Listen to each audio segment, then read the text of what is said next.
Everyone, कैसे आप सभी लोग? आशा करते हैं आप लोग अच्छे होंगे और आप लोगों की तैयारी भी अच्छे से हो रही। तो दोस्तों, आज हम जीके जीएस जो है एईडीओ के लिए जीके जीएस जो प्रैक्टिस सेट नंबर जो है 15 लेकर के आए हैं। जो सेट नंबर कितना है? 15 है। अभी तक 14 प्रैक्टिस सेट जो है हम लोग कर चुके हैं। इसका जो है रिवीजन हम लोग जो कर चुके हैं, प्रैक्टिस सेट के रूप में हम लोग जो है देख चुके हैं।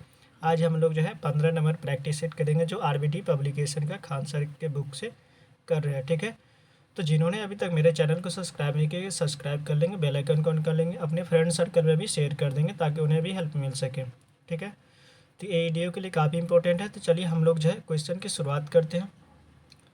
टोटल 100 क्वेश्चन रहता है, जिसमें से करंट अफेयर्स सारा जो है इसी में इंक्लूड रहता है। तो चलिए हम लोग जो है क्वेश्चन की शुरुआत करते हैं बिना किसी देरी के। तो आज का पहला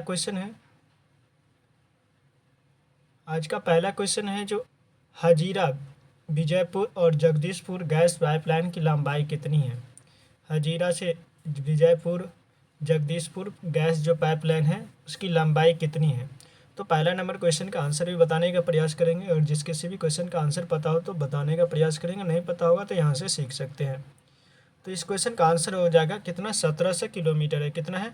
1700 किलोमीटर है। हजीरा विजयपुर और जगदीशपुर गैस पाइपलाइन की लंबाई कितना है?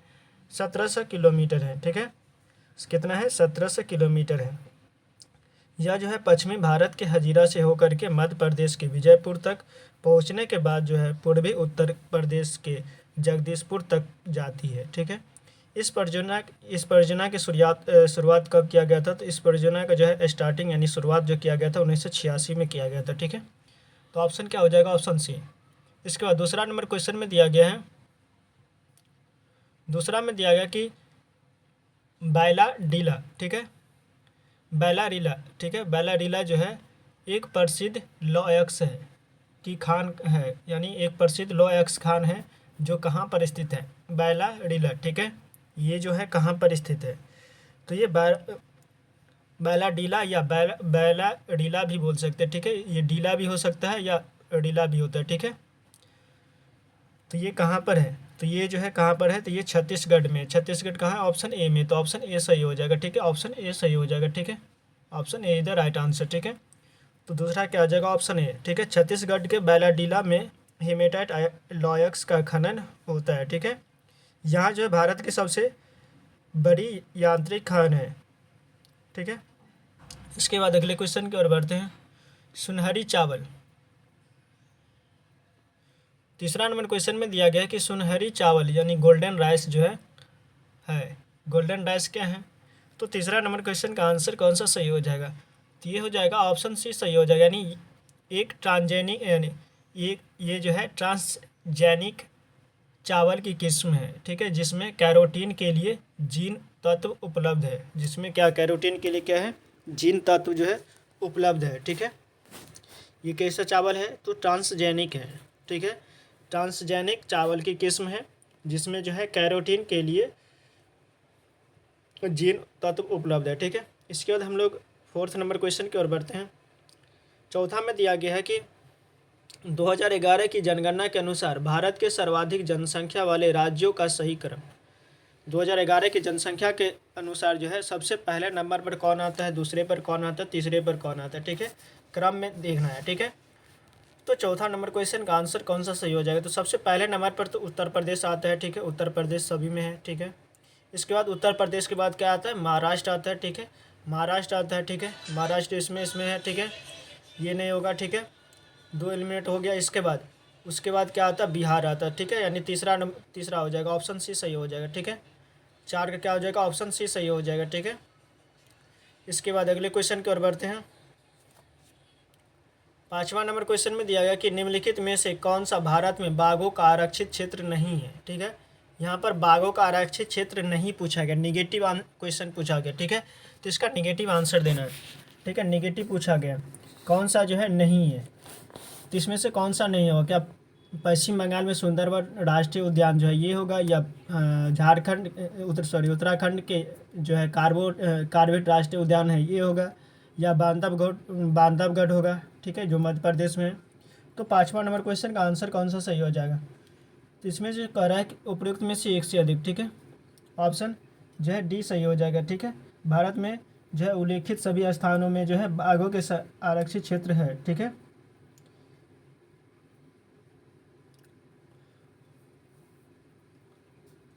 तो ये हो जाएगा ऑप्शन डी सही हो जाएगा। ठीक है, इसके बाद अगले क्वेश्चन की ओर बढ़ते हैं। उष्ण कटिबंधीय, छठा में दिया गया कि उष्ण कटिबंधीय मानसूनी पतझड़ वनों को वर्षा जल की औसत आवश्यकता होती है, कितनी होती है? उष्ण कटिबंधीय मानसूनी पतझड़ वनों के लिए जो है औसत वर्षा कितनी आवश्यक होती है? ठीक है, औसत वर्षा कितनी होनी चाहिए उष्ण कटिबंधीय के लिए? तो ये हो जाएगा 100 से 150 सेंटीमीटर। ठीक है, 100 से 150 सेंटीमीटर के बीच होना चाहिए। ठीक है, वार्षिक वर्षा। ठीक है,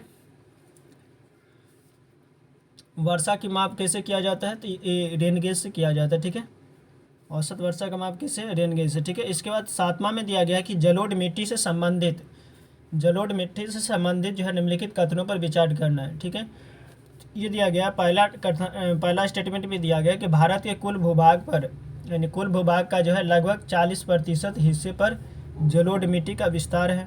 ठीक है, दूसरा में दिया गया कि जलोढ़ मिट्टी का निर्माण नदियों द्वारा बहाकर लाए गए निक्षेपों के कारण यानी निक्षेपों के द्वारा होता है। ठीक है, तो इसमें से कह कौन सा कथन सत्य है? ठीक है, तो सातवां नंबर क्वेश्चन का आंसर कौन सा सही हो जाए? क्या पहला सही है या दूसरा सही है या पहला दूसरा दोनों सही है या कोई नहीं सही है? ठीक है, तो ये हो जाएगा दोनों सही है। ठीक है, कितना? कुल भूभाग का कितना? 40%। ठीक है, भारत के कुल भूभाग का 40% हिस्से में जलोढ़ मिट्टी होती है।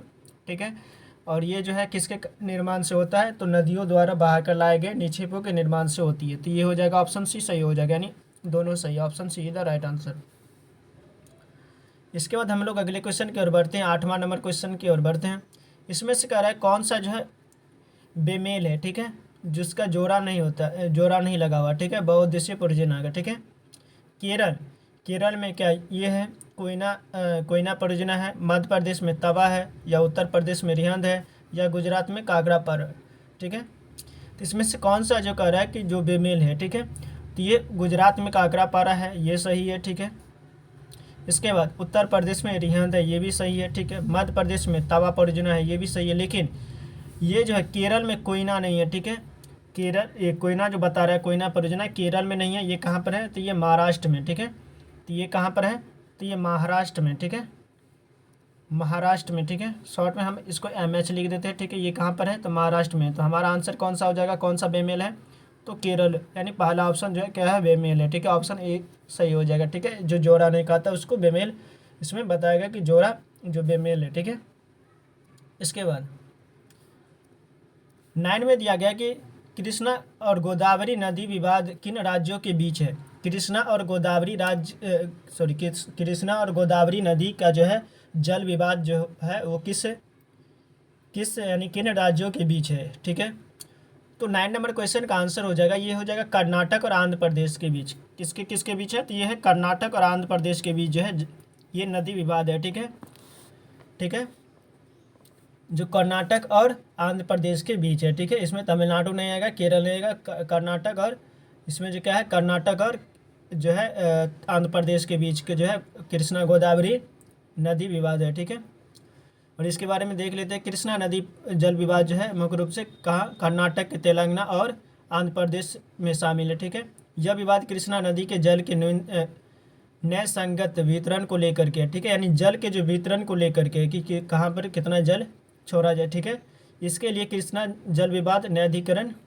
का गठन किया गया था। ठीक है, इसके बाद हम लोग 10वें नंबर क्वेश्चन की ओर बढ़ते हैं। 10वां में दिया गया कि निम्नलिखित नगरों में अलकनंदा और भागीरथी कहाँ मिलकर गंगा नदी बनाते हैं?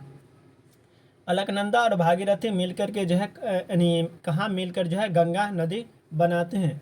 तो 10वां नंबर क्वेश्चन का आंसर हो जाएगा ये अलकनंदा और भागीरथी मिलकर क्या बनाते हैं? तो ये देवप्रयाग में। ठीक है, कहाँ पर? ये देवप्रयाग में जो है गंगा नदी बनाते हैं। तो कहाँ पर हो जाएगा? देवप्रयाग। ठीक है, देवप्रयाग कहाँ है? ऑप्शन डी में, ऑप्शन डी में। ठीक है, तो ऑप्शन डी सही हो जाएगा। इस क्वेश्चन का आंसर क्या हो जाएगा? Option D. ठीक है, अलकनंदा और भागीरथी कहाँ पर जो है मिल जाती है और गंगा नदी बनाती है, गंगा नदी में जाते हैं मिलते हैं, तो ये हो जाएगा ऑप्शन डी देवप्रयाग। ठीक है, इसके बाद हम लोग 11वें नंबर क्वेश्चन की ओर बढ़ते हैं।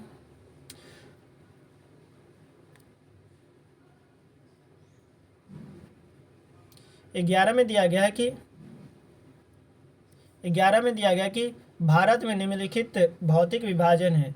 भारत में जो है निम्नलिखित भौतिक विभाजन है, यानी भारत का जो भौतिक विभाजन किया गया पहाड़ पठार मैदानी ये सब के बारे में यानी इन क्षेत्रों में, तो कौन कौन सा इसमें से, ठीक है।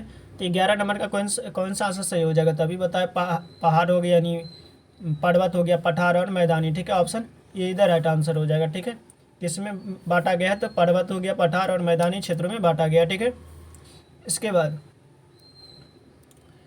12 में 12 में दिया गया कि किस राज्य या किन राज्यों ने पंचायती राज संस्थाओं में स्त्रियों के लिए 50% आरक्षण को वैध किया है, ठीक है। तो 12 नंबर क्वेश्चन का आंसर कौन सा सही हो जाएगा, बिहार होगा या उत्तराखंड होगा या मध्य प्रदेश या हिमाचल प्रदेश या इन सभी में, ठीक है। तो ये हो जाएगा इस क्वेश्चन का 10 का हो जाएगा, 12 का हो जाएगा, ऑप्शन डी सही हो जाएगा, ठीक है।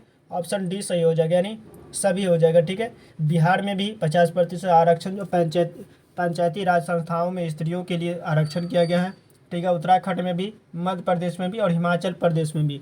तो option D is the right answer, ठीक है। इसके बाद हम लोग अगले क्वेश्चन की ओर बढ़ते हैं।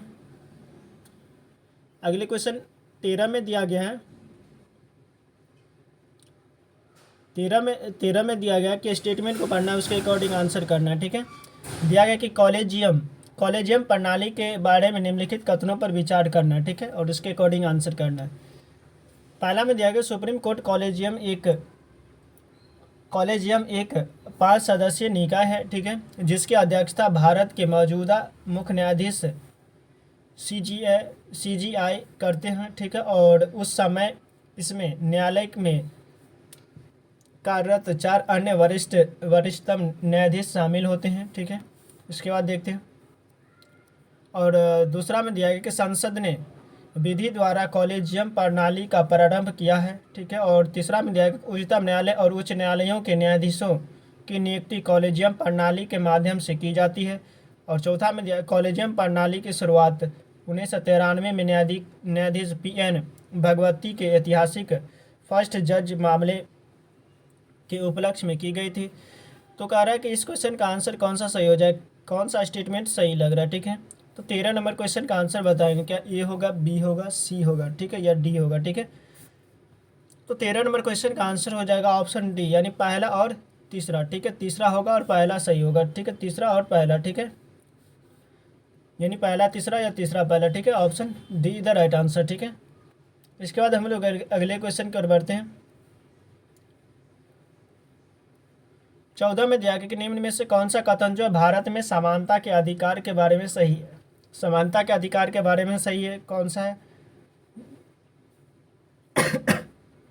ए में दिया गया कि यह अधिकार अवैधता को शाश्वत करने के लिए प्रयुक्त नहीं किया जा सकता है। दूसरा दिया गया अधिकार नकारात्मक समानता की परिकल्पना नहीं करता है, ठीक है। और तीसरा सी में दिया गया कि समान को समान माना जाना चाहिए। और डी में दिया उपयुक्त में से एक से अधिक। तो 14 नंबर क्वेश्चन का आंसर हो जाएगा ऑप्शन डी सही हो जाएगा, ठीक है, इनमें से एक से अधिक, ठीक है। Option D the right answer. इसके बाद 15 में दिया गया कि संसद के सदस्यों को शपथ का प्रारूप भारत के संविधान किस सूची में पाया जाता है, प्रथम में, तृतीय में या पांचवी में या उपयुक्त में से एक से अधिक। तो 15 नंबर क्वेश्चन का आंसर हो जाएगा तृतीय अनुसूची में जो है शपथ के बारे में बताया गया है, ठीक है, ठीक है। इसके बाद अगले क्वेश्चन की ओर बढ़ते हैं। 16 में दिया गया है कि दिवाला और शोधन अक्षमता के संबंध में निम्नलिखित में कथनों पर विचार करना है। दिवाला और शोधन अक्षमता, ठीक है। तो इसमें दिया गया कि पहला दिया गया कि स्टेटमेंट पहला में दिया गया कि शोधन अक्षमता से तात्पर्य उस वित्तीय स्थिति से है जिसमें कोई व्यक्ति या संस्था बकाया होने पर ऋणों का भुगतान करने में असमर्थ होता है, ठीक है। यानी कोई भी ऐसा फर्म है, ठीक है, जिसमें कोई व्यक्ति या संस्था है जो बकाया ऋण जो होते हैं उनको चुकाने में, जो भुगतान करने में जो है असमर्थ है, यानी नहीं चुका पा रहा, ठीक है।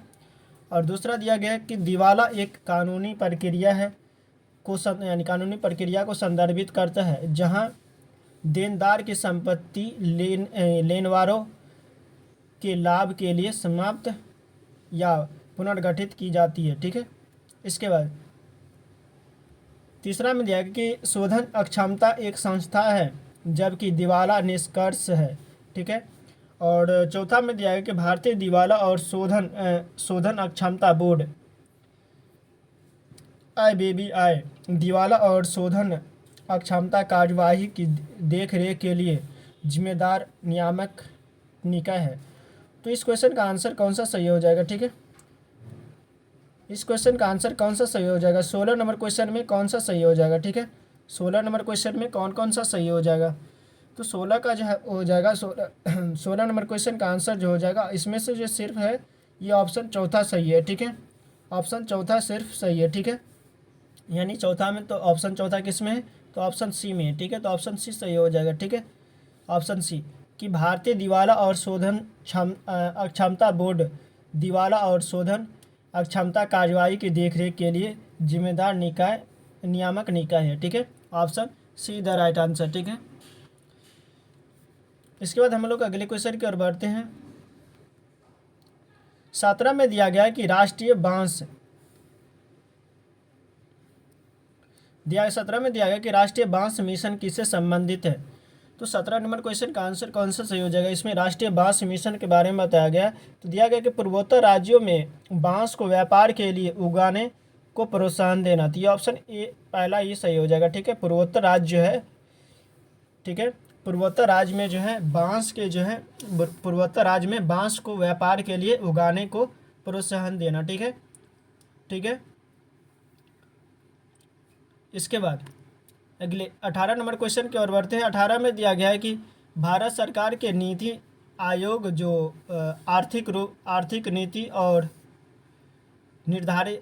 नीति निर्धारण का चिंतन समूह यानी थिंक टैंक जो है में नीति का पूर्ण रूप क्या होगा? ठीक है, यानी नीति का फुल फॉर्म पूछा है। ठीक है, तो नीति का इसमें से फुल फॉर्म क्या होगा? तो इसका हो जाएगा national institution for transforming India. ठीक है, यानी राष्ट्रीय भारतीय परिवर्तन संस्थान। Option B the right answer. ठीक है, क्या हो जाएगा? ऑप्शन बी सही हो जाएगा। 18 का ऑप्शन बी सही हो जाएगा। इसके बाद 19 में दिया गया कि बांग्लार माटी। ठीक है, 19 में दिया गया बांग्लार माटी बांग्लार जल के लेखक कौन थे जो मूल रूप से 1905 में लॉर्ड कर्जन द्वारा बंगाल के विभाजन के खिलाफ एक विरोध गीत था। ठीक है, ये एक गीत था, विरोध गीत। ठीक है, और जिसके लिए पश्चिम बंगाल विधानसभा ने हाल ही में एक नए राज्यगान के रूप में पारित किया। ठीक है, प्रस्ताव जो है पारित किया। तो 19 नंबर क्वेश्चन का इसका कौन सा आंसर सही हो जाएगा? तो ये किसने लिखा था? तो ये रविन्द्रनाथ टैगोर ने। ठीक है, किसने? तो रविन्द्रनाथ टैगोर ने। ठीक है, option B the right answer. बांग्लार माटी बांग्लार जल। ठीक है, ये किसने लिखा था? तो ये रविन्द्रनाथ टैगोर ने। ठीक है, इसके बाद 20 में दिया गया है कि वर्ष 1946 में भारतीय नौसेना के नाविकों के 1946 ईस्वी में भारतीय नौसेना के नाविकों ने कहाँ विद्रोह किया था? कलकत्ता में, मद्रास में, विशाखापट्टनम में, बम्बई में। तो 20 नंबर क्वेश्चन का आंसर कौन सा सही हो जाएगा? तो 20 नंबर क्वेश्चन का आंसर हो जाएगा ऑप्शन डी, बम्बई में। कहाँ पर किया था? तो ये बम्बई में जो है भारतीय नौसेना 1946 में जो भारतीय नौसेना के नाविकों ने विद्रोह किया था। ठीक है, विद्रोह किया था। ठीक है, जिसे शाही नौसेना विद्रोह भी कहा जाता है। ठीक है, जिसमें इसको जो है नेतृत्व किसने किया था? तो लेफ्टिनेंट MS खान और पेटी ऑफिसर टेलीग्राफिस्ट मदन सिंह ने इसका जो है नेतृत्व किया था। ठीक है, इसके बाद हम लोग अगले क्वेश्चन की ओर बढ़ते हैं। 21 में दिया गया कि गदर आंदोलन एक क्रांतिकारी आंदोलन जिसका उद्देश्य भारत में ब्रिटिश शासन को उखाड़ फेंकना था के नेता कौन थे? यानी गदर आंदोलन जो था इसका जो है नेता कौन था? ठीक है, ए में दिया करतार सिंह सराभा, और बी में दिया गया कि लाला लाजपत राय, और सी में दिया गया कि भगत सिंह, और डी में उपरोक्त में से एक से अधिक। तो 21 नंबर क्वेश्चन का आंसर हो जाएगा करतार सिंह। कौन हो जाएगा? करतार सिंह जो है गदर आंदोलन का जो है गदर आंदोलन जो है शुरुआत किया था, इसका नेता था। ठीक है, नेतृत्व किया था। इसके बाद 22 की ओर बढ़ते 22 में दिया गया है कि एक महत्वपूर्ण प्रस्ताव के रूप में गांधी जी का उदाहरण किया था कि उत्तर दिनांकित चेक जैसा, ठीक है। किसको जो है उत्तर दिनांकित चेक के बारे में बोला गया, ठीक है। भारत छोड़ो आंदोलन। बी में दिया मुस्लिम लीग का पृथक पाकिस्तान प्रस्ताव यानी क्रिप्स मिशन। सी में दिया ग्वालियर टैंक प्रस्ताव या ऑपरेशन जीरो आवर। तो 22 नंबर क्वेश्चन का आंसर कौन सा सही हो जाएगा? तो ये तो उत्तर यानी पोस्ट डेटेड चेक, उत्तर दिनांकित चेक जो है कब, तो ये क्रिप्स मिशन को बोला था, ठीक है। यानी option B is the right answer, ठीक है। क्रिप्स मिशन के बारे में बोला था, ठीक है, जो है उत्तर दिनांकित चेक है, ठीक है। इसके बाद 23 में दिया गया कि बिहार में किसानों को नील का पौधा उगाने के लिए मजबूर करने और उन्हें आवश्यक भोज्य पदार्थ उगाने की अनुमति न देने और नील के लिए पर्याप्त भुगतान न मिलने के कारण 1917 में जो है एक राष्ट्रीय विरोध प्रदर्शन हुआ, जिसे किस नाम से जाना जाता है? 1917 में जो है एक जो है किस यानी नील के विरोध में जो विद्रोह किया था, सत्याग्रह चलाया था, उसे कौन सा सत्याग्रह कहा जाता है? तो इसे चंपारण सत्याग्रह, चंपारण में किया था, तो इसलिए इसका नाम चंपारण सत्याग्रह कहा जाता है, ठीक है, ठीक है। और इसको जो है मतलब गांधी जी को जो है वहाँ पर आमंत्रित किसने किया था? तो राजकुमार शुक्ल ने, ठीक है। किसने? राजकुमार शुक्ल ने किया था। 3 कठिया प्रथा जो है यहाँ पर प्रचलित है, यानी 20 कट्ठा में जो है 3 कट्ठा भूमि पर जो है नील की खेती करने के लिए जो है मजबूर किया था, ठीक है। इसके बाद हम लोग अगले क्वेश्चन की ओर बढ़ते हैं। 24 में दिया गया है, 24 में दिया है कहाँ पर कांग्रेस अधिवेशन में उपस्थित होकर कांग्रेस की राजनीति में गांधी जी ने प्रवेश किया था, यानी किस जगह से गांधी जी ने जो है कांग्रेस में प्रवेश किया था, ठीक है। 1919 में अमृतसर में, यानी अमृतसर के कांग्रेस अधिवेशन में, या 1918 में बम्बई के जो है कांग्रेस अधिवेशन में, या 19 में दिया गया 1918 में दिल्ली कांग्रेस अधिवेशन में, या उपरोक्त में से एक सदी। तो 24 नंबर क्वेश्चन का आंसर कौन सा सही हो जाएगा? तो 24 का हो जाएगा, ये जो कहाँ से शुरू किया था तो ये किया था 1916 में लखनऊ अधिवेशन में से, ठीक है। 1916 के लखनऊ अधिवेशन से शुरू किया था, ठीक है।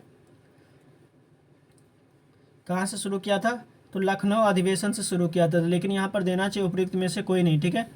तो इस तरह से आएगा, तो ये ऑप्शन डी सही हो जाएगा, ठीक है। यानी 1916 के अधिवेशन से शुरू वो जो है महात्मा गांधी ने जो है कांग्रेस की राजनीति में सक्रिय हुआ था, ठीक है, सक्रिय रूप से जो है प्रवेश किया था। इसमें कांग्रेस के नरमपंथी और चरमपंथी गुटों का जो है पूर्ण मिलन हुआ था, ठीक है। कांग्रेस और मुस्लिम लीग के बीच लखनऊ समझौता हुआ था, ठीक है। इसके बाद 25 में दिया गया 1885 ईस्वी में WC बनर्जी द्वारा इंगित भारतीय राष्ट्रीय कांग्रेस के निम्न उद्देश्यों में से कौन सा नहीं था, ठीक है। तो 25 नंबर क्वेश्चन का आंसर कौन सा सही हो जाएगा? यानी 1885 में जो है WC बनर्जी द्वारा जो इंगित भारतीय राष्ट्रीय कांग्रेस का जो उद्देश्य था उसमें से करेक्ट कौन सा नहीं था, ठीक है, नहीं पूछा गया, निगेटिव। ए में दिया गया कि देश के हितों की रक्षा करने वाले भारतीयों के बीच संपर्क और मित्रता बढ़ाना, ये तो था, ठीक है, ये पॉजिटिव हो गया। यहाँ पर नेगेटिव पूछा गया जो नहीं था, ठीक है। इसके बाद बी में दिया गया देशवासियों के बीच जाति और संप्रदाय और तथा प्रांतीय पक्षपातों की भावना को दूर करके उनमें राष्ट्रीय एकता की भावना को विकसित करना, ये भी पॉजिटिव है, ठीक है। इसके बाद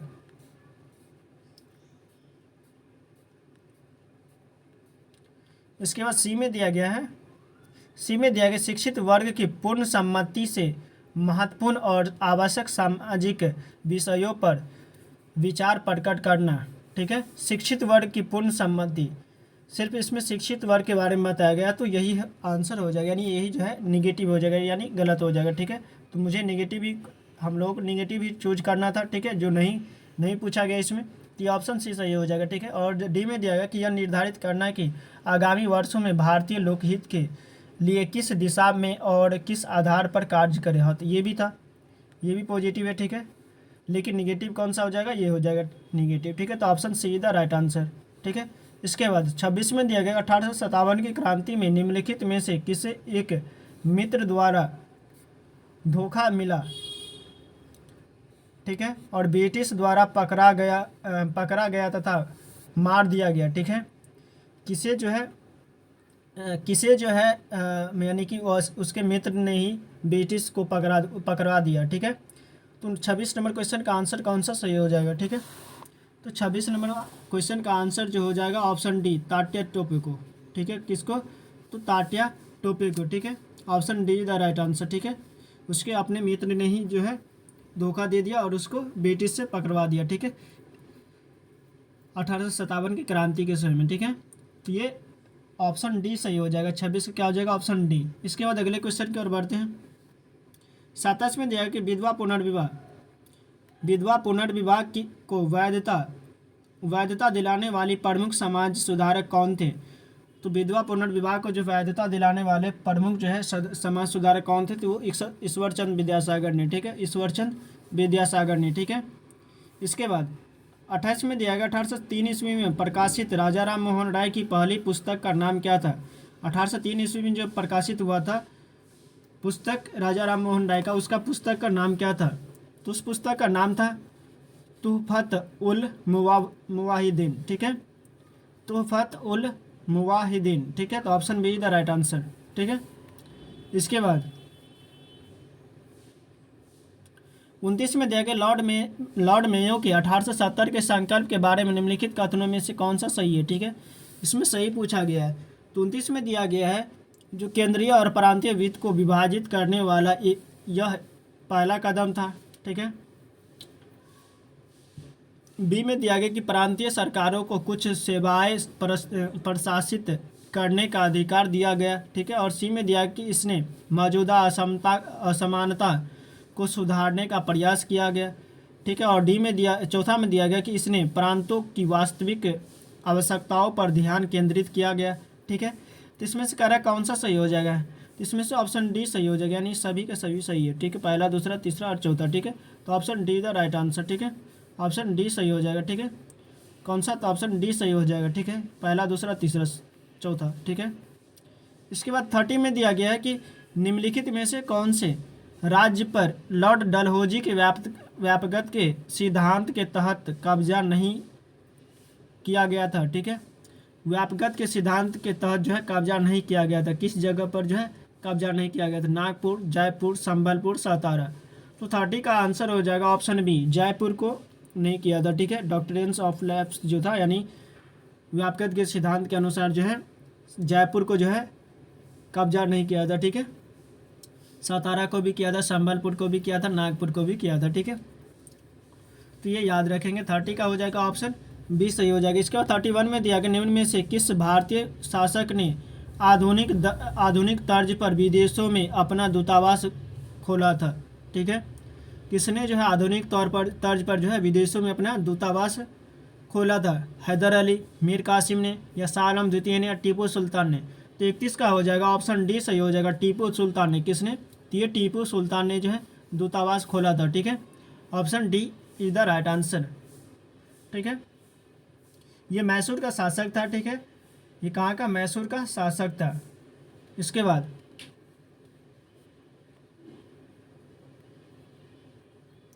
इसके बाद 32 में दिया गया कि पूर्ण रूप से जजिया कर किसने और कब समाप्त किया था। पूर्ण रूप से जजिया कर किसने और कब समाप्त किया था, अकबर ने, शाहजहां ने, औरंगजेब ने, या मोहम्मद शाह रंगीला ने। तो 32 नंबर क्वेश्चन का आंसर हो जाएगा ऑप्शन डी सही हो जाएगा, रंगीला ने। ठीक है, मोहम्मद शाह रंगीला ने पूर्ण रूप से जजिया कर जो है समाप्त कर दिया था। ठीक है, कौन, तो मोहम्मद शाह रंगीला ने। ठीक है, इसके बाद शिवाजी से संबंधित निम्नलिखित घटनाओं का सही क्रम क्या है। घटना का जो है सही क्रम इसमें बताना है, शिवाजी से संबंधित। ठीक है, राज्याभिषेक, उसके बाद सूरत की पहली लूटमार, कर्नाटक पर आक्रमण, और पुरंदर दुर्ग पर विजय। तो 33 नंबर क्वेश्चन का आंसर कौन सा सही हो जाएगा, तो सबसे पहले पुरंदर की दुर्ग पर विजय, चौथा पहले आएगा, चौथा पहले नंबर पर। ठीक है, पहले चार इसमें है, इसमें भी है, इसमें नहीं है, इसमें नहीं है। ठीक है, इसके बाद आएगा सूरत पर पहली लूटमार। ठीक है, उसके बाद दूसरे नंबर पर आएगा सूरत पर पहली लूटमार, 4-2 कहाँ पर, यहाँ पर। ठीक है, इसके बाद आ जाएगा राज्याभिषेक। ठीक है, राज्याभिषेक पहला तीसरा नंबर पर ये आएगा, तीसरा नंबर पर ये है, ठीक है, इसमें नहीं है, चलो खत्म। तो ऑप्शन बी सही हो जाएगा, ठीक है। उसके बाद कर्नाटक पर आक्रमण, ठीक है, तो ये क्या हो जाएगा, ऑप्शन बी सही हो जाएगा, ठीक है। Option B the right answer. 33 का क्या हो जाएगा, ऑप्शन बी सही हो जाएगा, ठीक है।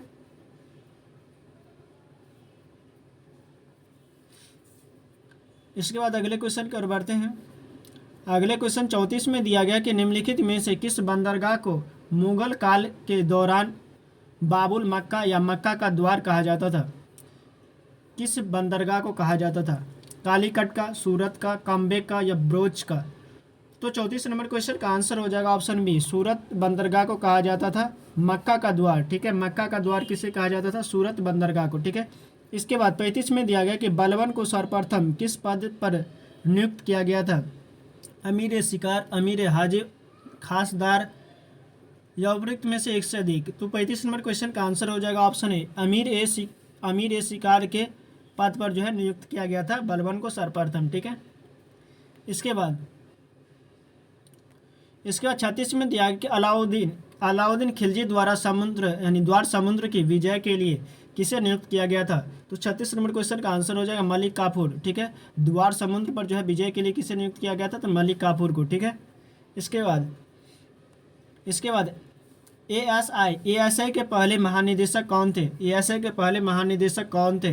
तो 37 नंबर क्वेश्चन का आंसर हो जाएगा अलेक्जेंडर कनिंघम।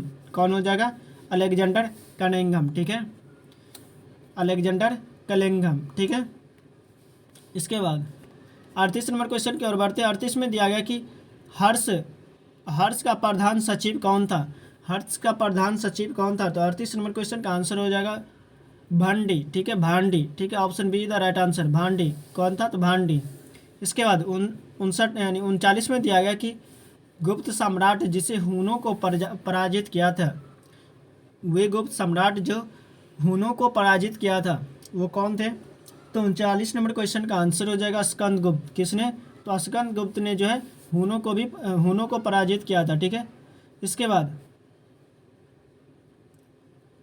इसके बाद 40 में दिया कि मौर्य प्रशासन में संग्रहण के अधीन कितने गांव आते थे, ठीक है। संग्रहण के अधीन जो है कितने गांव आते थे। तो 40 का हो जाएगा ऑप्शन ए, कितना, 100 गांव, ठीक है। Option A is the right answer, ठीक है, 100, ठीक है। 41 में दिया कि कौन सा क्षेत्र अशोक के साम्राज्य में सम्मिलित नहीं था, अफगानिस्तान, बिहार, कलिंग, श्रीलंका। तो ये श्रीलंका जो है शामिल नहीं था, ठीक है। Option see the right answer. 41 का क्या हो जाएगा, ऑप्शन सी सही हो जाएगा, ठीक है, श्रीलंका शामिल नहीं था, ठीक है। इसके बाद 42 में दिया गया है कि निम्नलिखित में से मगध का कौन सा राजा सिकंदर महान के समकालीन थे। सिकंदर महान के समकालीन कौन सा राजा था, मगध का राजा, ठीक है। तो ये 42 का हो जाएगा, ऑप्शन बी आंसर हो जाएगा, घनानंद, ठीक है, घनानंद, ठीक है, घनानंद, ठीक है। और घनानंद को पराजित करके किसने, यानी कौन जो है मौर्य साम्राज्य का स्थापना किया था, तो चंद्रगुप्त मौर्य ने, ठीक है, चंद्रगुप्त मौर्य ने, ठीक है। तो option B the right answer हो जाएगा इसका। इसके बाद 43 में दिया गया कि निम्नलिखित में से किस सिख गुरु ने गुरुमुखी लिपि का जो है शुरुआत किया था। तो 43 का हो जाएगा ऑप्शन ए, गुरु अंगद ने। किसने, तो गुरु अंगद ने, option A the right answer. इसके बाद 44 में दिया गया है, 44 में दिया गया बौद्ध मत की परिषदें आयोजित हुई, बौद्ध मत का जो है परिषदें जो है आयोजित हुई है। ए में दिया गया कि महत्वपूर्ण धार्मिक विषयों के निपटारों के लिए, ठीक है, या आपसी मिलन के लिए। और सी में दिया गया कि बौद्ध ग्रंथों के संकलन और विवादों के निपटारण के लिए। और डी में दिया उपयुक्त में से एक से अधिक। तो 44 का हो जाएगा, ऑप्शन सी सही हो जाएगा, यानी बौद्ध ग्रंथ के संकलन और विवादों के निपटारण के लिए जो है बौद्ध मत का जो है मत के परिषद का निवारण किया, यानी आयोजित किया गया था, ठीक है। इसके बाद 45 में दिया गया है बोगज कोई महत्वपूर्ण है। बोगज कोई किस लिए महत्वपूर्ण है, बोगज कोई इसलिए महत्वपूर्ण है क्योंकि इसमें जो है देवी देवताओं के जो है नामों का उल्लेख किया गया है, ठीक है। किसके बारे में, तो ये देवी देवताओं के नामों के उल्लेख किया गया, उस समय के देवी देवताओं के, वैदिक देवी देवताओं के, यानी वैदिक काल में जो है देवी देवता किस, यानी वो लोग जो है किन देवी देवताओं का जो है पूजा करते थे, मानते थे, ठीक है, उनके बारे में जो है उल्लेख किया गया है। किसमें, बोगज कोई अभिलेख में, ठीक है। यहाँ से जो प्राप्त अभिलेख में वैदिक देवी देवताओं यानी देवताओं और देवियों के जो है नामों का जो है उल्लेख मिला है। तो option B is the right answer, ठीक है। इसके बाद 46 में दिया गया है कि प्राचीन पुरातात्विक स्थल कालीबंगा किस राज्य में स्थित है। कालीबंगा कहाँ पर है? तो कालीबंगा जो है ये है राजस्थान में। कहाँ पर? तो ये राजस्थान में। Option B is the right answer, ठीक है। कालीबंगा कहाँ है? तो ये राजस्थान में। 47 में दिया गया कि सादिकपुर और सिनौली निम्नलिखित में से कहाँ पर है, यानी कहाँ, ठीक है। सादिकपुर और सिनौली जो है कहाँ है? तो 47 का हो जाएगा उत्तर प्रदेश। सादिकपुर और सिनौली कहाँ है? तो ये उत्तर प्रदेश में, ठीक है। ये कहाँ पर है? तो ये उत्तर प्रदेश में, ठीक है। ये महत्वपूर्ण पुरास्थल है, ठीक है। इसके बाद 48 में दिया है कि प्रथम मानव जीवाश्म भारत की किस नदी से प्राप्त हुआ है, यानी हुआ था, ठीक है। तो ये किस नदी से प्राप्त हुआ था? तो 48 का हो जाएगा ऑप्शन सी सही हो जाएगा, नर्मदा नदी से। किस नदी से? तो ये नर्मदा नदी से, ठीक है। इसके बाद अगले क्वेश्चन की ओर बढ़ते हैं। 49 में दिया गया कि बिहार के निम्नलिखित जिलों का आरोही यानी आरोही दशकीय जनसंख्या वृद्धि यानी 2001 और 11 के अनुसार जो है क्रम में चुनना है, ठीक है। तो 49 का कौन सा आंसर सही हो जाएगा, ठीक है। किस में करना है? तो आरोही क्रम में करना है, ठीक है। आरोही क्रम मीन्स सबसे कम, उसके बाद उससे ज़्यादा, उससे ज़्यादा, ठीक है। तो ये हो जाएगा ऑप्शन कौन सा सही हो जाएगा? तो 49 का हो जाएगा ऑप्शन ए सही हो जाएगा। सबसे पहले सिवान आएगा, उसके बाद किशनगंज, उसके बाद मधेपुरा, ठीक है। सबसे कम सिवान का है, उसके बाद किशनगंज, उसके बाद सबसे ज़्यादा मधेपुरा का, ठीक है। तो option A is the right answer, ठीक है। इसके बाद 50 में दिया कि निम्नलिखित में से कौन से राष्ट्रीय उद्यान या वन्यजीव अभयारण्य बिहार में? वाल्मीकि राष्ट्रीय उद्यान ये भी है, दुधवा, ठीक है। दुधवा दिया गया राष्ट्रीय उद्यान, ये नहीं होगा, ठीक है। गजनेर वन्यजीव अभयारण्य, भीमबांध वन्यजीव अभयारण्य, ठीक है। तो 50 नंबर क्वेश्चन का आंसर कौन सा सही हो जाएगा? तो ये ऑप्शन ये जो है वाल्मीकि राष्ट्रीय उद्यान ये होगा, ठीक है। और भीमबांध वन्यजीव अभयारण्य ये पहला और चौथा, ठीक है। पहला और चौथा जो है बिहार में, ठीक है। तो ऑप्शन ए इधर राइट आंसर, ठीक है। वाल्मीकि और भीमबांध वन्यजीव अभयारण्य जो है कहाँ है? बिहार में। तो ऑप्शन ए सही हो जाएगा, ठीक है। पहला और चौथा, ठीक है।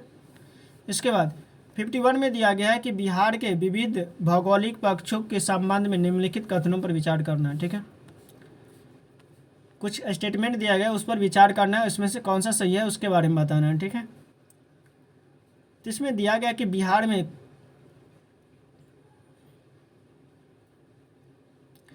दिया गया पहला में कि बिहार में कुल सिंचित भूमि में लगभग जो है 37% नहरों द्वारा सिंचित होती है। और दूसरा में दिया गया बिहार में उत्तरी गंगा मैदान 33,620 वर्ग किलोमीटर क्षेत्र में विस्तृत है। और सी में दिया किशनगंज और पश्चिमी चंपारण बिहार में सर्वोच्च वार्षिक वर्षा प्राप्त करते हैं, ठीक है। किशनगंज और पश्चिम चंपारण के बारे में बताया गया। इसके बाद चौथा में दिया गया स्टेटमेंट में बिहार में जो है राष्ट्रीय राजमार्ग की कुल लंबाई 2.4 यानी राष्ट्रीय राजमार्ग की लंबाई कितना है? तो 2.461, ठीक है। तो इसमें से कह रहा है कि कौन सा सही होगा, ठीक है। इसमें से कौन सा जो है कथन सही होगा? तो 51 का जो है कौन सा आंसर सही हो जाएगा? तो 51 में जो दिया गया ये जो दूसरा है ये सही है, ठीक है। यानी उत्तरी गंगा का मैदान जो है कितना है? तो ये 36,320 किलोमीटर वर्ग किलोमीटर में फैला हुआ, ठीक है।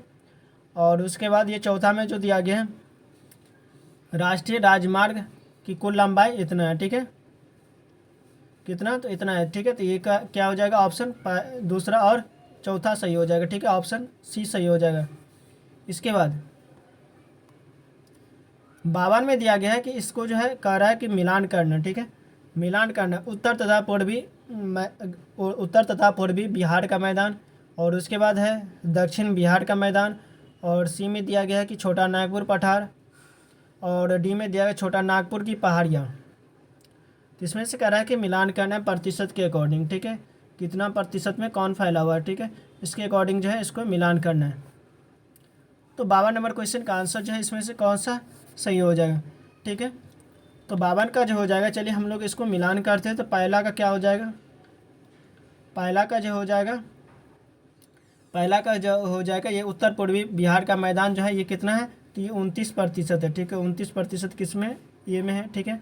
इसके बाद दक्षिण बिहार का मैदान कितना है, तो दक्षिण बिहार का मैदान कितना है, तो ये 23.71% है, ठीक है। इसके बाद छोटा नागपुर पठार जो कि कितना है, 26.14%, और ये छोटा नागपुर पहाड़िया कितना है, 20.28%, ठीक है। तो ये हो जाएगा ऑप्शन बी सही हो जाएगा, ठीक है। पहला, दूसरा, तीसरा, चौथा, ठीक है। Option B the right answer. इसके बाद 53 में दिया गया बिहार के भौतिक विभागों में अब निम्नलिखित में से बिहार के जो है भौतिक विभागों में जो है निम्नलिखित में से कौन से जो है यानी कौन सा जो है सम्मिलित नहीं करोगे, ठीक है। किसको सम्मिलित नहीं करेंगे, ठीक है। इसमें से किसको सम्मिलित नहीं करना है। दिया है छोटा नागपुर पठार, उत्तरी गंगा का मैदान, दक्षिणी गंगा का मैदान और पूर्वी गंगा का मैदान, ठीक है। तो इसमें जो बिहार से जो बाहर है उसको चुनना है, ठीक है। जो बिहार में नहीं है किसको हम लोग जो है सम्मिलित नहीं कर सकते हैं, जो बिहार में नहीं है उसको सम्मिलित नहीं करेंगे। तो 53 का हो जाएगा। इसमें से कौन सा जो है बिहार के भूभागों में जो है सम्मिलित यानी इसको नहीं सम्मिलित करेंगे। तो 53 का कौन सा आंसर सही हो जाएगा, ठीक है। तो 53 का हो जाएगा, इसमें जो हो जाएगा छोटा नागपुर का पठार, ठीक है। बिहार के भूभागों में कौन कौन सा आता है, छोटा नागपुर का पठार आता है, ठीक है। उसके बाद उत्तरी गंगा का मैदान और दक्षिण गंगा का मैदान सम्मिलित है, ठीक है। लेकिन ये पूर्वी गंगा का मैदान जो है ये नहीं होगा, ठीक है। तो ऑप्शन डी सही हो जाएगा, ठीक है। Option D is the right answer. इसके बाद 54 में दिया गया गैर कृषि गतिविधियों में बिहार की अर्थव्यवस्था का कौन सा क्षेत्र जो है पुरुष श्रमिकों को अधिकतम रोजगार प्रदान करता है। निर्माण में, उत्पादन में, थोक और खुदरा व्यापार में या उपयुक्त में से एक से अधिक। तो 54 नंबर क्वेश्चन का आंसर हो जाएगा ऑप्शन ए सही हो जाएगा, ठीक है। गैर कृषि गतिविधियों में यानी कृषि के अलावा जो है निर्माण में जो है ज़्यादा योगदान होता है, ठीक है, रोजगार मिलता है। इसके बाद 55 में दिया गया बिहार सरकार ने अगस्त 2018 में एक नई योजना जो है सतत जीविकोपार्जन योजना शुरू की है। इस योजना का उद्देश्य क्या है। तो 55 का हो जाएगा ऑप्शन डी सही हो जाएगा।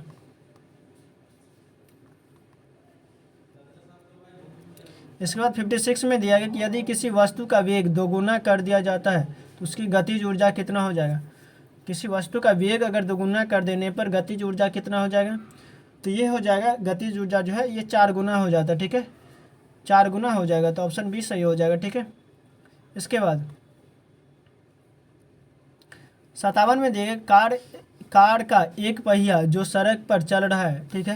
तो इसमें से कौन सा जो सबसे ज़्यादा रोलिंग घर्षण होगा या स्थैतिक घर्षण होगा या रोलिंग घर्षण होगा, ठीक है। इसके बाद ये इन तीनों में जो है संबंध बताना, ठीक है। तो 57 का कौन सा आंसर सही हो जाएगा, तो ये हो जाएगा स्थैतिक घर्षण। उसके बाद सबसे ज़्यादा स्थैतिक घर्षण होगा, उसके बाद गतिज घर्षण उससे थोड़ा सा कम और रोलिंग घर्षण बहुत कम हो जाएगा। तो ये ऑप्शन बी सही हो जाएगा, ठीक है। Option B is the right answer. इसके बाद 58 में दिया गया कि स्वतंत्र रूप से पृथ्वी की ओर गिरते हुए निकाय की कुल ऊर्जा कितनी होगी अगर स्वतंत्र रूप से गिर रही है नीचे की ओर। तो 58 का हो जाएगा ऑप्शन सी यानी स्थिर रहेगी, ठीक है। क्या हो जाएगा, स्थिर रहेगा, ठीक है। Option C is the right answer. क्या रहेगा, स्थिर, ठीक है। उसके बाद 59 में दिया गया कि मानव कान का कौन सा बाहरी स्रोत से आने वाली ध्वनि की प्रतिक्रिया में कंपन करता है, ठीक है।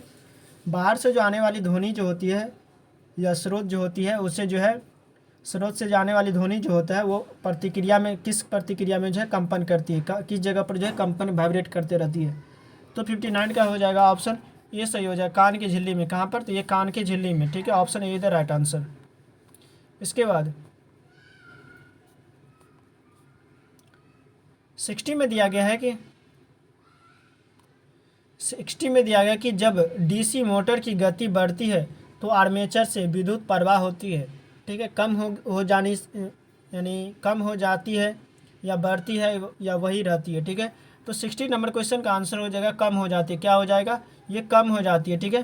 क्या हो जाएगा, आर्मेचर से विद्युत प्रवाह क्या हो जाएगा, कम हो जाएगी, ठीक है। 61 में दिया गया एक सीधे विद्युत धारावाही चालक के चारों ओर चुंबकीय क्षेत्र रेखाएं होती है, अनेक बिंदु, समांतर बिंदु या संकेंद्रित वृत्त। तो 61 नंबर क्वेश्चन का आंसर हो जाएगा ऑप्शन सी सही हो जाएगा, संकेंद्रित वृत्त की तरह हो जाती है, ठीक है। चुंबकीय क्षेत्र की रेखाएं कैसी हो जाएगी, संकेंद्रित वृत्त की जैसा हो जाएगा, ठीक है। इसके बाद 62 में दिया गया निम्नलिखित में से कौन सा ठोस विलयन का उदाहरण है। इसमें से ठोस विलयन का उदाहरण कौन सा है। तो 62 नंबर क्वेश्चन का आंसर हो जाएगा ऑप्शन सी सही हो जाएगा, यानी पैलेडियम में हाइड्रोजन, ठीक है। ऑप्शन सी इधर राइट आंसर। इसके बाद 63 में दिया गया कि सल्फर की यानी परमाणुता है, एक परमाणुक है, द्विपरमाणुक है, या टेट्रा, या उपयुक्त में से एक से अधिक। तो 63 नंबर क्वेश्चन का आंसर हो जाएगा द्विपरमाणुक है। सल्फर H2 जैसा रहता है तो ये दो परमाणुक है, ठीक है। Option B is the right answer. इसके बाद 64 में दिया गया कि नेफ्थालीन तथा बालू के मिश्रण को ऊर्ध्वपातन द्वारा पृथक होता है। ए में दिया गया मात्र ऑक्सीडेशन द्वारा, या मात्र रिडक्शन द्वारा, या एस्ट्राफिकेशन के द्वारा, या ऑक्सीडेशन और रिडक्शन दोनों द्वारा। तो 64 का हो जाएगा ऑप्शन डी सही हो जाएगा, ऑक्सीडेशन और रिडक्शन दोनों के द्वारा। Option D is the right answer. इसके बाद 65 में दिया कि आवर्त सारणी में गैसीय तत्व कहाँ पाए जाते हैं। गैसीय तत्व जो है कहाँ पर पाए जाते हैं आवर्त सारणी में। तो इस क्वेश्चन का आंसर हो जाएगा दाएं कोने के ऊपर, ठीक है। दाएं कोने के ऊपर जो है गैसीय तत्व पाए जाते हैं, ठीक है। तो option B is the right answer. आवर्त सारणी में दाएं कोने के ऊपर जो है पाए जाते हैं क्या, गैसीय तत्व, ठीक है। इसके बाद 66 में दिया गया है कि इसमें से कह रहा है कौन सा धातु नहीं है। धातु नहीं है, ठीक है। मरकरी हो गया, ठीक है। Mg मैग्नीशियम हो गया, ये तो धातु है, ठीक है। Pb हो गया, ठीक है। और फास्फोरस हो गया, ठीक है। तो 66 का कौन सा आंसर सही हो जाएगा। तो 66 का जो है इसमें से कह रहा है कौन सा जो है धातु नहीं है। तो ये फास्फोरस जो है धातु नहीं है, ठीक है। क्या फास्फोरस धातु नहीं है, ठीक है। Option D the right answer. 67 में दिया गया कि प्राकृतिक रबर किसका बहुलक होता है।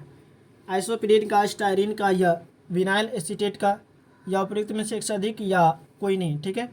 तो 67 का हो जाएगा आइसोप्रीन। प्राकृतिक रबर किसका बहुलक है, आइसोप्रीन का। ये बार बार पूछा जाता है किसका बहुलक है, तो आइसोप्रीन का, ठीक है। इसके बाद 68 में दिया कि निम्नलिखित में से कौन सी अभिक्रिया दबाव से प्रवाहित नहीं होती है, ठीक है। तो 68 का हो जाएगा ऑप्शन सी सही हो जाएगा, H2 + I2 गिव्स 2H है, ठीक है। ये दबाव के कारण प्रभावित नहीं होती है, ठीक है। इसके बाद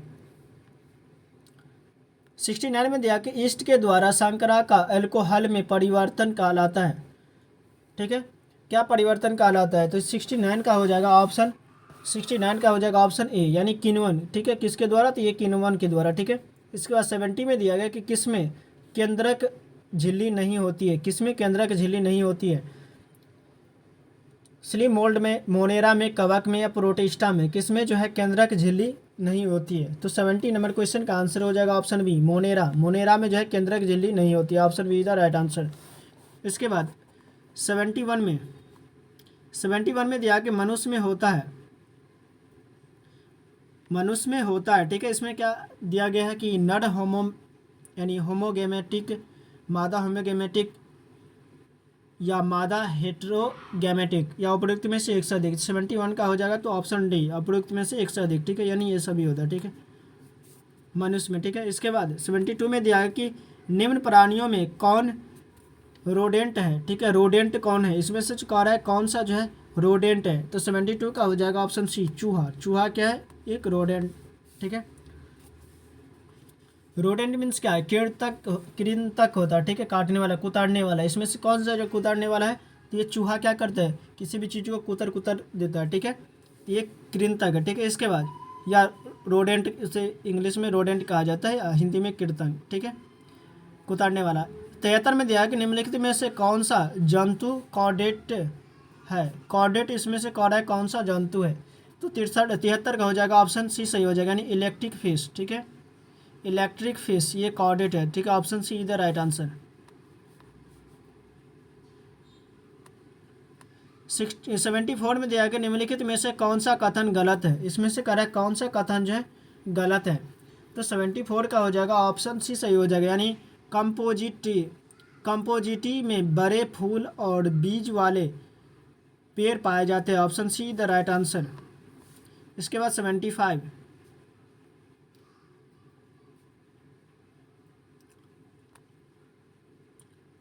75 में दिया गया कि आदमी के हृदय में कितने चैम्बर होते हैं। तो आदमी के हृदय यानी मनुष्य के हृदय में कितने चैम्बर होते हैं, तो 4 चैम्बर होते हैं, ठीक है, 4, ऑप्शन सी इधर राइट आंसर, ठीक है। कितने चैम्बर होते हैं, तो 4 चैम्बर होते हैं, ठीक है, कितने, तो 4 चैम्बर होते हैं, ठीक है। इसके बाद 76 में दिया गया निम्नलिखित में से कौन से जीव के स्वाद नहीं है। इसमें से कौन सा जो है जीव के स्वाद नहीं है, मीठा, कड़वा, नमकीन, मसालेदार, उमामी, खट्टा, तीखा। तो 76 नंबर क्वेश्चन का जो है आंसर कौन सा सही हो जाएगा, तो 76 का हो जाएगा ऑप्शन सी, ऑप्शन सी सही हो जाएगा, यानी मसालेदार और तीखा ये जो है इसका स्वाद नहीं है, ठीक है, ऑप्शन सी इधर राइट आंसर। इसके बाद 77 में दिया कि मानव की श्वसन प्रणाली के हिस्से होते हैं। इसमें से जो कौन सा जो है श्वसन प्रणाली के हिस्से हैं, तो 77 का हो जाएगा ऑप्शन बी, नाक और फेफड़ा क्या है, श्वसन प्रणाली के हिस्से हैं। इसके बाद 78 में दिया किसी व्यक्ति का रक्त समूह किसके द्वारा निर्धारित किया जाता है, हीमोग्लोबिन की उपस्थिति के कारण, WBC और RBC का संयोजन के कारण, RBC का आकार के कारण, या उपयुक्त में से एक से अधिक। रक्त समूह का पहचान, रक्त समूह जो है किसके द्वारा निर्धारित किया जाता है, तो 78 का हो जाएगा ऑप्शन डी सही हो जाएगा, ये इनमें से कोई नहीं, ठीक है। और रक्त समूह किसके द्वारा पता किया जाता है, तो RH फैक्टर के द्वारा, ठीक है, किसके द्वारा, RH फैक्टर, ठीक है, यानी एंटीजन के द्वारा जो है पता लगाया जाता है, ठीक है। इसके बाद 79 में दिया गया अंतःस्रावी ग्रंथियों में निम्नलिखित में से क्या स्त्राव करती है। अंतःस्रावी ग्रंथि जो है निम्नलिखित में से क्या स्त्राव करती है, पेप्सिन, हाइड्रोक्लोरिक अम्ल, हार्मोन या लाद, ठीक है। तो 79 का हो जाएगा ऑप्शन डी, क्या करती है, तो ये हार्मोन का जो है स्त्राव करती है, अंतःस्रावी ग्रंथि, ठीक है। इसके बाद 80 में दिया कि भेड़ के एंथ्रेक्स होने के कारण, भेड़ के जो एंथ्रेक्स होने का कारण क्या है, तो 80 का हो जाएगा ऑप्शन बी, बैक्टीरिया, क्या हो जाएगा, bacteria, option B is the right answer. 81 में दिया कि नीचे के जोड़े में कौन सा जो है जोड़ा असंगत है, इसमें से कह रहा है कौन सा जोड़ा जो है असंगत है, ठीक है। पीलिया का गला में होता है गोंद, सौंध मलाशय, ठीक है। हेपेटाइटिस यकृत, सेफिलाइटिस मस्तिष्क में होता है। तो 81 का कौन सा आंसर जो है सही हो जाएगा, तो ये ऑप्शन डी सही हो जाएगा, ठीक है। ये दिया गया है कि पीलिया का गला में, पीलिया गला में नहीं होता, ठीक है, तो option D is the right answer. 82 में दिया गया है कि पौधे की सामान्य वृद्धि में निम्न में से किस तत्व की आवश्यकता नहीं पड़ती है, नहीं पड़ती, इसमें से नहीं के बारे में पूछा गया, तो ये हो जाएगा PB, ठीक है, ठीक है, option B the right answer, ठीक है, सॉरी सी, ऑप्शन सी सही हो जाएगा, ठीक है। PB किस में, तो ऑप्शन सी में, तो ऑप्शन सी सही हो जाएगा, ठीक है। 82 का हो जाएगा ऑप्शन सी, ठीक है। लेड का जो है सोडियम और लेड की जो आवश्यकता नहीं होती है, ठीक है, इसमें सोडियम और लेड की जो आवश्यकता नहीं होती है, ठीक है। इसके बाद 83 में दिया गया कि पौधों की समान वृद्धि में निम्न में से किस पोषक तत्व की यानी नहीं होती है, आवश्यकता नहीं होती, ये रिपीटेड क्वेश्चन है, तो ये हो जाएगा ऑप्शन सी, ठीक है। इसके बाद अगला क्वेश्चन 84 में दिया प्रकाश संश्लेषण उत्पन्न करने के लिए किस प्रकार की प्रकाश प्रभावी होती है। तो 84 नंबर क्वेश्चन का आंसर हो जाएगा ऑप्शन ए, नीले और लाल रंग के प्रकाश से, नीले और लाल रंग की प्रकाश। 85 में दिया निषेचन के पश्चात बीजांड से एक कठोर आवरण विकसित होता है तथा यह किसमें विकसित होता है, ठीक है, बीजांड से जो है कठोर आवरण विकसित होता है, यह किसमें, यानी यह किसमें विकसित होता है, तो 85 का हो जाएगा बीजांड जो है किसमें, तो बीजांड जो है किसमें विकसित होता है, तो 85 का हो जाएगा ऑप्शन बी, यानी बीज में, बीजांड किसमें विकसित होगा, तो ये बीज में विकसित होगा, ठीक है। इसके बाद 86 में दिया गया निम्न में से कौन सा जीवाणु विनाइट्रीकरण की प्रक्रिया में भाग लेते हैं, तो 86 का हो जाएगा ऑप्शन बी सही हो जाएगा, स्यूडोमोनास, ठीक है, स्यूडोमोनास, ठीक है, option B the right answer. इसके बाद 87 में दिया गया क्षरनुमा जीवाणु कहलाते हैं, क्षरनुमा जो जीवाणु होता है उसे क्या कहा जाता है, बैसिलस कहा जाता है, कॉकेसस कहा जाता है, या वाइब्रियो कहा जाता है, या उपयुक्त में से एक से अधिक। तो इसे बैसिलस कहा जाता है, क्षरनुमा जो रहेगा उससे क्या कहा जाएगा, बैसिलस कहा जाएगा, ठीक है। इसके बाद इसके बाद दिया गया कि यहाँ से कुछ करंट अफेयर्स हैं। भारतीय नौसेना का कौन सा जहाज मालदीव राष्ट्रीय रक्षा बल के साथ संयुक्त मानवीय सहायता और आपदा राहत अभ्यास में भाग लेने के लिए यानी माफिला फूसी एटॉल पहुंचा है। ठीक है, तो इसमें से 88 नंबर क्वेश्चन का आंसर कौन सा हो जाएगा? तो ये हो जाएगा INS शारदा। ठीक है, option C is the right answer.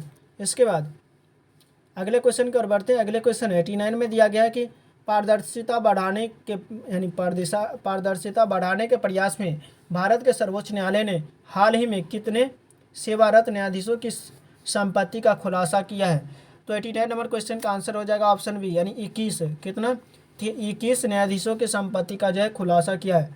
ठीक है, इसके बाद 90 में दिया गया कि बिहार की कोसी मेची अंतर्राष्ट्रीय संपर्क परियोजना को केंद्र सरकार की किस प्रमुख योजना के तहत शामिल करने की अनुमति मिली है? तो 90 नंबर क्वेश्चन का आंसर हो जाएगा ऑप्शन सी सही हो जाएगा यानी प्रधानमंत्री कृषि सिंचाई योजना, त्वरित सिंचाई, इसका जो है त्वरित सिंचाई लाभ कार्यक्रम। ठीक है, इसका शॉर्ट फॉर्म में है PMKSY। ठीक है, PMKSY और AIBP। ठीक है, option C is the right answer. इसके बाद अगले क्वेश्चन की ओर बढ़ते हैं। 91 नंबर क्वेश्चन में दिया गया है 91 में दिया है कि लापू लापू दिवस जो प्रतिवर्ष 27 अप्रैल को मनाया जाता है मुख्य रूप से निम्नलिखित में से किसकी स्मृति और वीरता का सम्मान करने के लिए मनाया जाता है? तो 91 नंबर क्वेश्चन का आंसर हो जाएगा ऑप्शन बी यानी दातू लैपू एक पूर्व औपनिवेशिक फिलिपीनी नेता जिन्होंने ऑर्डिनेंट मैगलन को हराया था। तो option B the right answer. ठीक है, इसके बाद 92 में दिया गया है हाल ही में मुंबई में आयोजित वेब्स 2025 शिखर सम्मेलन का मुख्य उद्देश्य क्या है? वेब्स का जो है मुख्य उद्देश्य क्या था? तो वेब्स का जो है मुख्य उद्देश्य है कि भारत को डिजिटल कंटेंट, एनिमेशन, गेमिंग और सिनेमा कला का जो है वैश्विक केंद्र बनाना। तो option B the right answer. ठीक है, इसके बाद अगला क्वेश्चन 93 में दिया कि बोडोफा उपेंद्र नाथ ब्रह्मा जिनका 1 मई 2025 को जो है भारत सरकार द्वारा नई दिल्ली में उनकी प्रतिमा का अनावरण किया गया। ठीक है, मुख्य रूप से किस क्षेत्र में उनके योगदान के लिए जाने जाते हैं? यानी उपेंद्र नाथ ब्रह्मा जो है इसको जो है किस क्षेत्र में योगदान के लिए जाने जाते हैं? तो 93 नंबर क्वेश्चन का आंसर हो जाएगा ये जो है जनजातीय पहचान अधिकार और सांस्कृतिक मंत्रालय सांस्कृतिक संरक्षण के लिए जो है अहिंसात्मक संघर्ष किया था। तो option see the right answer. इसके बाद अगला क्वेश्चन 94 में दिया है कि नॉर्वे शतरंज 2025 टूर्नामेंट में किसने विश्व शतरंज चैंपियनशिप मैग्नस कार्लसन को हराया था? मैग्नस कार्लसन को किसने हराया था? ठीक है, तो देखते हैं ऑप्शन में 94 में। तो 94 का आंसर कौन सा सही हो जाएगा? तो 94 का हो जाएगा ऑप्शन सी यानी डी गुगेस। ठीक है, किसने? तो डी गुगेस ने हराया था। ठीक है, इसके बाद किस ऑस्ट्रेलियाई क्रिकेट स्टार ने हाल ही में एक दिवसीय अंतर्राष्ट्रीय यानी ODI क्रिकेट से संन्यास की घोषणा की है? किसने? तो ये 95 का हो जाएगा ऑप्शन सी सही हो जाएगा। ठीक है, ऑप्शन सी ग्लेन मैक्सवेल ने। किसने? तो ग्लेन मैक्सवेल ने ODI से जो है संन्यास लेने की घोषणा की है। इसके बाद 96 में दिया कि वर्ल्ड बॉक्सिंग कप में स्वर्ण पदक जीतने वाली भारतीय महिला मुक्केबाजों में कौन शामिल है? तो 96 का हो जाएगा ऑप्शन बी जैस्मिन लोबोरिया साक्षी नुपुर। ठीक है, option B the right answer. इसके बाद 97 में दिया गया है कि राजस्थान सरकार द्वारा संचालित गुड़िया लुहार अनुदान योजना का मुख्य उद्देश्य क्या है? तो 97 का हो जाएगा ऑप्शन सी। क्या हो जाएगा 97 का? ऑप्शन सी यानी कच्चा माल खरीदने हेतु वित्तीय सहायता। Option see the right answer. इसके बाद अगला क्वेश्चन 98 में दिया है कि राज्य में मछली उत्पादन को बढ़ावा देने और मछुआरों की आय दोगुने करने के लक्ष्य के साथ पशु और मत्स्य संसाधन विभाग ने कौन सी योजना शुरू की है? तो 98 नंबर क्वेश्चन का आंसर हो जाएगा ऑप्शन बी, यानी मुख्यमंत्री सघन मत्स्य विकास योजना, option B the right answer. 99 में दिया गया है कि बिहार सरकार ने किस फसल के उत्पादन को बढ़ावा देने और किसानों को विशेष सब्सिडी प्रदान करने के लिए मिशन मिलेट के दूसरे चरण की शुरुआत की है। मिशन मिलेट की जो है दूसरे चरण की शुरुआत किस फसल के लिए किया गया है? तो 99 नंबर क्वेश्चन का आंसर हो जाएगा मोटा अनाज, ज्वार बाजरा, ठीक है, और रागी के लिए, option D the right answer, ठीक है, मिशन मिलेट, ठीक है, किसके लिए? मोटे अनाज के लिए। इसके बाद 100 नंबर क्वेश्चन, 100 में दिया गया कि राज्य में बिजली के बुनियादी ढांचे को मजबूत करने और उपभोक्ताओं को 24/7 गुणवत्तापूर्ण बिजली प्रदान करने के लिए शुरू की गई योजना का क्या नाम है? तो इस योजना का नाम जो है ये हो जाएगा रिमाइंड डिस्ट्रीब्यूशन सेक्टर स्कीम्स, यानी RDSS, ठीक है, ऑप्शन सी इधर राइट आंसर, ऑप्शन सी सही हो जाएगा, ठीक है। तो चलिए दोस्तों, हम लोग जो 100 क्वेश्चन कंप्लीट कर चुके हैं। आप लोगों को ये सेशन यानी प्रैक्टिस सेट का सेशन कैसा लगा कमेंट में ज़रूर बताएगा, और वीडियो को लाइक नहीं किया तो लाइक कर देंगे, ठीक है, और अच्छा लगे तो वीडियो को लाइक और कमेंट करना भी नहीं भूलिएगा, और अभी तक चैनल को सब्सक्राइब नहीं किया तो सब्सक्राइब कर लेंगे, बेल आइकन ऑन कर लेंगे, अपने फ्रेंड सर्कल में भी शेयर कर देंगे ताकि उन्हें भी हेल्प मिल सके, ठीक है। चलिए आज के लिए इतना ही रखते हैं, तब तक के लिए बाय, जय हिंद, जय भारत।